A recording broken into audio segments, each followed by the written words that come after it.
Le Père Goriot, Honoré de Balzac, lu par Équilivre, livre audio.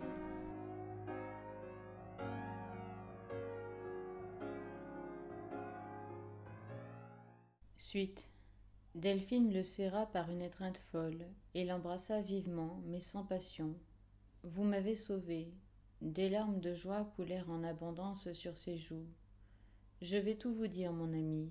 Vous serez mon ami, n'est-ce pas? Vous me voyez riche, opulente, rien ne me manque. Où je parais ne manquer de rien.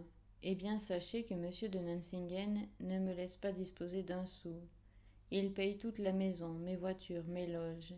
Il m'alloue pour ma toilette une somme insuffisante. Il me réduit à une misère secrète, par calcul. Je suis trop fière pour l'implorer. Ne serais-je pas la dernière des créatures si j'achetais son argent au prix où il veut me le vendre? Comment, moi, riche de 700 000 francs, me suis-je laissé dépouiller? Par fierté, par indignation. Nous sommes si jeunes, si naïves, quand nous commençons la vie conjugale. La parole par laquelle il fallait demander de l'argent à mon mari me déchirait la bouche. Je n'osais jamais. Je mangeais l'argent de mes économies, et celui que me donnait mon pauvre père. Puis je me suis endettée.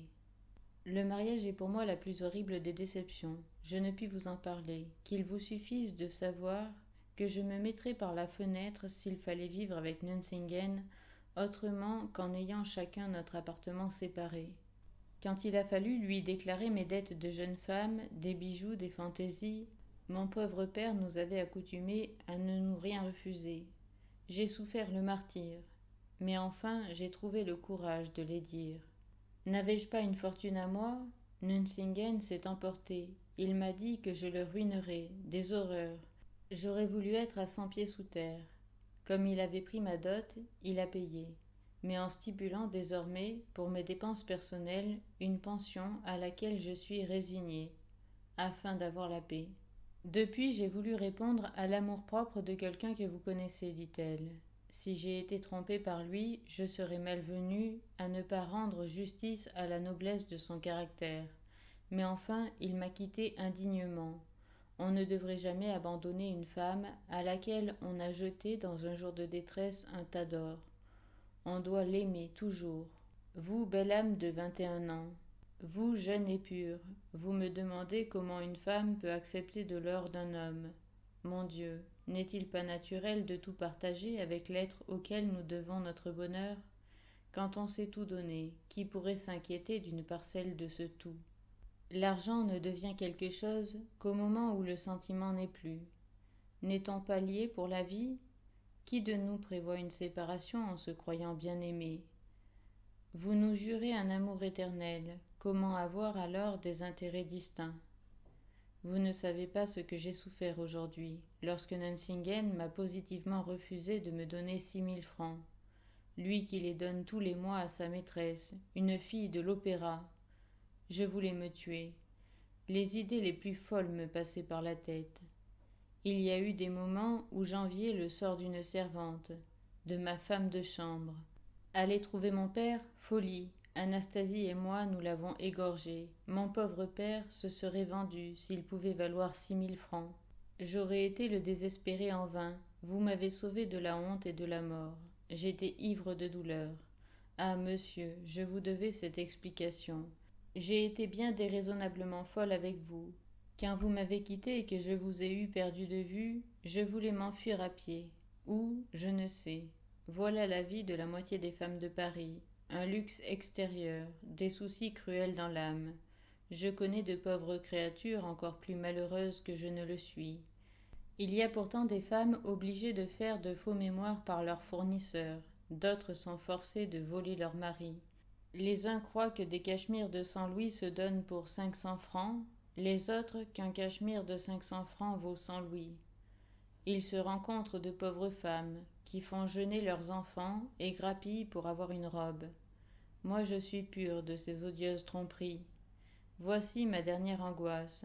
Si quelques femmes se vendent à leurs maris pour les gouverner, moi au moins je suis libre. Je pourrais me faire couvrir d'or par Nucingen, et je préfère pleurer la tête appuyée sur le cœur d'un homme que je puisse estimer. Ah, ce soir, monsieur de Marsay n'aura pas le droit de me regarder comme une femme qu'il a payée. Elle se mit le visage dans ses mains, pour ne pas montrer ses pleurs à Eugène, qui lui dégagea la figure pour la contempler. Elle était sublime ainsi. Mêler l'argent au sentiment, n'est-ce pas horrible? Vous ne pourrez pas m'aimer, dit-elle. Ce mélange de bons sentiments qui rendent les femmes si grandes et des fautes que la constitution actuelle de la société les force à commettre bouleversait Eugène, qui disait des paroles douces et consolantes en admirant cette belle femme, si naïvement imprudente dans son cri de douleur. Vous ne vous armerez pas de ceci contre moi, dit-elle. Promettez-le-moi. Ah, madame, j'en suis incapable, dit-il. Elle lui prit la main et la mit sur son cœur par un mouvement plein de reconnaissance et de gentillesse. Grâce à vous, me voilà redevenue libre et joyeuse. Je vivais pressée par une main de fer. Je veux maintenant vivre simplement, ne rien dépenser. Vous me trouverez bien comme je serai, mon ami, n'est-ce pas? Gardez ceci, dit-elle, en ne prenant que 6 billets de banque. En conscience, je vous dois 1000 écus, car je me suis considérée comme étant de moitié avec vous. Eugène se défendit comme une vierge, mais la baronne lui ayant dit « Je vous regarde comme mon ennemi si vous n'êtes pas mon complice », il prit l'argent. « Ce sera une mise de fonds en cas de malheur, dit-il. »« Voilà le mot que je redoutais, s'écria-t-elle en pâlissant. « Si vous voulez que je sois quelque chose pour vous, jurez-moi, dit-elle, de ne jamais retourner au jeu.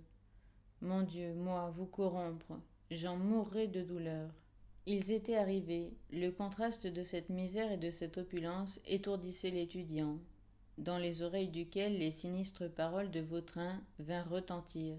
« Mettez-vous là, dit la baronne, en entrant dans sa chambre et montrant une causeuse auprès du feu. Je vais écrire une lettre bien difficile. Conseillez-moi. » « N'écrivez pas, lui dit Eugène. Enveloppez les billets, mettez l'adresse et envoyez-les par votre femme de chambre. Mais vous êtes un amour d'homme, dit-elle. Ah, voilà, monsieur, ce que c'est d'avoir été bien élevé. Ceci est du Beaucéant tout pur, dit-elle en souriant. Elle est charmante, se dit Eugène, qui s'éprenait de plus en plus. Il regarda cette chambre où respirait la voluptueuse élégance d'une riche courtisane.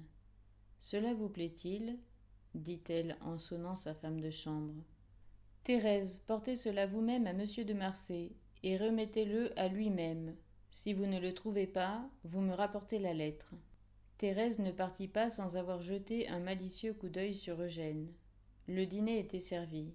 Rastignac donna le bras à madame de Nuncingen, qui le mena dans une salle à manger délicieuse, où il retrouva le luxe de la table qu'il avait admirée chez sa cousine.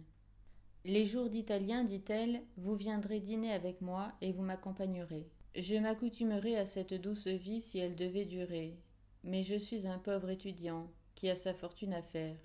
Elle se fera, dit-elle en riant. Vous voyez, tout s'arrange. Je ne m'attendais pas à être si heureuse. Il est dans la nature des femmes de prouver l'impossible par le possible et de détruire les faits par les pressentiments. Quand madame de Nuncingen et Rastignac entrèrent dans leur loge au Bouffon, elle eut un air de contentement qui la rendait si belle que chacun se permit de ces petites calomnies contre lesquelles les femmes sont sans défense, et qui font souvent croire à des désordres inventés à plaisir.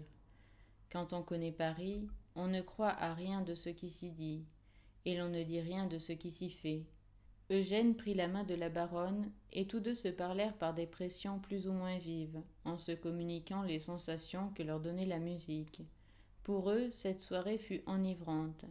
Ils sortirent ensemble, et madame de Nuncingen voulut reconduire Eugène jusqu'au Pont-Neuf, en lui disputant pendant toute la route un des baisers qu'elle lui avait si chaleureusement prodigués au Palais-Royal. Eugène lui reprocha cette inconséquence. Tantôt, répondit-elle, c'était de la reconnaissance pour un dévouement inespéré. Maintenant, ce serait une promesse.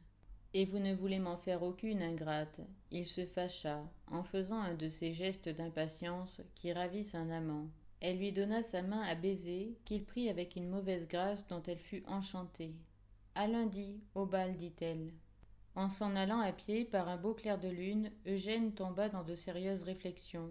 Il était à la fois heureux et mécontent, heureux d'une aventure dont le dénouement probable lui donnait une des plus jolies et des plus élégantes femmes de Paris, objet de ses désirs, mécontent de voir ses projets de fortune renversés.